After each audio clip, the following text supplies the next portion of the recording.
Morning guys, this is Hannah and thank you for tuning in for another video. If you're new to the channel, I am a CPA based of Los Angeles, and with this channel we try to make videos in terms of your tax and financial needs in the most simplest of the forms. Something for you to make a reasonable decision and informed decision based off of. So if you're new, please do like or subscribe and come along for the journey. The reason we're making this video on the topic today is because my client came up to me and I realized that if she has that issue, there are a lot of people who might be thinking in the same way. And I wanted to make this video to get you guys more informed as to how the situations work, especially capital gain on most kind of the properties for the surviving spouse. So let's get on with it. Basically, we live in a country with two kind of states. There's community property and there those that are not. Generally, Arizona, California, Idaho, Louisiana, New Mexico, Nevada, and Texas are community state properties, including Washington.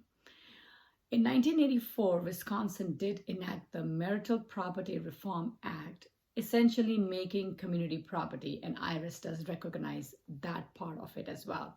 So we've got about 9 of them. Rest of them don't. So the same situation is dealt kind of like the same way, just with a little bit of a detail that I will explain in the video.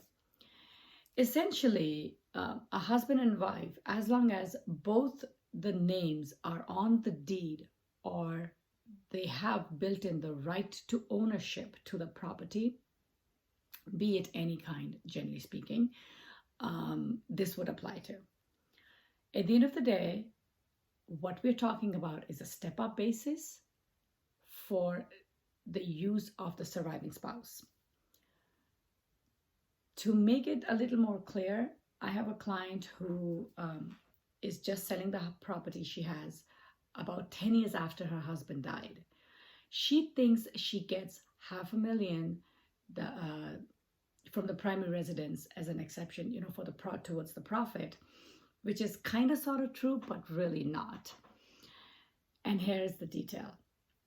If the surviving spouse decides to or gets or sells the property within 2 years of the death of the other spouse, yes, the $500,000 you do get. It used to be about 12 months or a year before, but the changes have come through and now you have 24 months or 2 years to sell the property and still get the $500,000 that you can take tax-free. On the other hand, the rest do not. So if you don't sell it if you decide to sell it after 2 years, you get the same profit, non-taxable as a single person, which is $250,000. Except there is one detail that seems to be missed by a lot of people, and that can cost or save you thousands and thousands of dollars. Step up basis. So for my client, what we are doing is hire an appraiser who can give us the value of the house, a decent, if you got to hire a professional to make sure your numbers are right. So you get the appraiser going for the valuation of the house, the fair market on the date of the death of the spouse. The surviving spouse can use that fair market value as a step-up basis for their property that they are planning to sell, which seems like a big relief considering my client bought this house like 35 years ago for essentially nothing compared to how the properties are today, especially in California. I'm sure you guys realize that.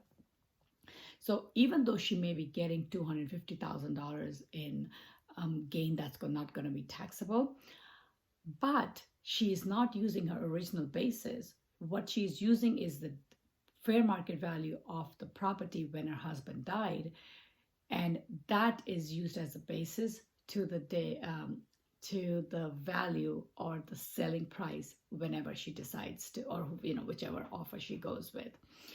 This is your usual idea in community states. Now, the states that don't have a community property, you get something similar, except it's 50%. So essentially, I'm going to make math extremely simple. Assuming you bought the house for $100,000, and when you decide on the fair market value on the date of the death, it ends up being $200,000. So now you do get 50% of your side of the step-up value. So instead of your basis being $100,000, your bases are basically your basis will be the $100,000, the $50,000 from the original and the $50,000 from the step-up basis. So instead of the original $50,000 that you would have to use because the house originally costed $100,000, you are able to tag in 50% from the step-up basis as well and add that to your basis, cutting your profits down by at least that half of the value. Again, this is the most simplest explanation. There are other details and nuances for that, so definitely do contact a professional if you are in that situation. But I wanted to you guys to be aware of this step-up basis situation. Again, this applies to primary residence, your rentals, your stocks, your brokerage accounts. There are three things that are ineligible assets for the basis adjustments. IRD, that's basically your IRAs, your pension, your annuities, gifts if they were given before death, and irrevocable trust of decedents. These three do not qualify for step-up basis. Other than that, all the properties, like I said, in terms of your primary residence, your rental, your brokerage account, all of that does get a step-up basis. So this is something not to be ignored, because that can cost you a lot of pretty penny if not paid attention to. That pretty much is what I wanted to kind of highlight, because a step-up basis results in higher basis, and a smaller capital gain, smaller taxes. With that, I would wrap up this particular topic. If you have any questions, please feel free to leave it in the comment section below. I will get back to you over there or in my next video and try and answer all your concerns.